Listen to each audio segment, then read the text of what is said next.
Would you rather take a loan and buy a piece of land or invest in real estate by buying units in a REIT over a period of time? Before you give us your answer, consider what the math says. And for purposes of this comparison, we use the example of two buyers, Mutua and Kamau. So Mutua decides to buy a piece of land in the outskirts of Ngong town in Kibiku area for a price of 600,000. So he borrows 600,000 at market rate, which is about 21.6% over a period of 3 years. His monthly installments over those 3 years is 23,540. On the other hand, Kamau decides to invest in an I-REIT by buying units over a period of 3 years. The amount he uses is the same installment that Mutua is using to service his loans. That is 23,540. So for him, he is saving 23,540 by investing in units in an I-REIT. An I-REIT, or an income real estate investment trust, is a company that manages income generating property on behalf of its shareholders or unit holders and then pays them through dividends from the rental income generated. And the value of the buildings held by the company appreciates, the shares held by members or unit holders also increases. So after 3 years, here is how the investments have appreciated versus how much they put in. For Mutua, he has put in 847,000 in repaying that loan. That is 247,000 in interest and 600 being the principal for the land he bought.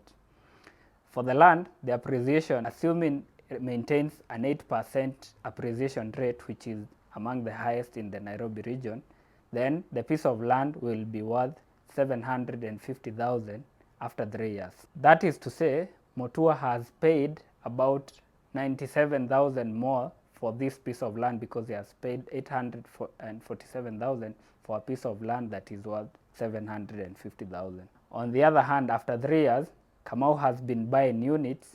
We assume the example of the VUCA Investment Club, where you can buy units of the Econ Student Accommodation I-REIT, which is currently being priced at 22 and 3 cents.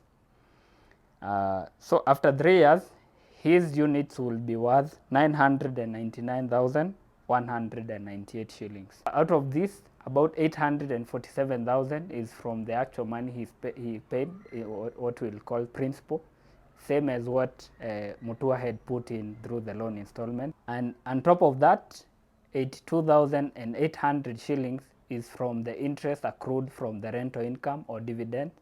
And then on top of that, there is also capital appreciation. Remember, when the property under the I-REIT increase in value, the units also increase.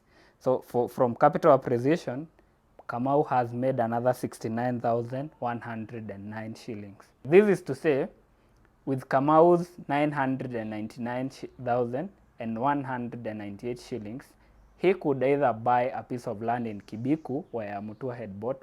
At this point, we assume the value has risen to 750,000. So he can buy the plot next to Mutua for 750,000 and still remain with 249,000, say for constructing a perimeter fence or laying the foundation or anything else he may fancy.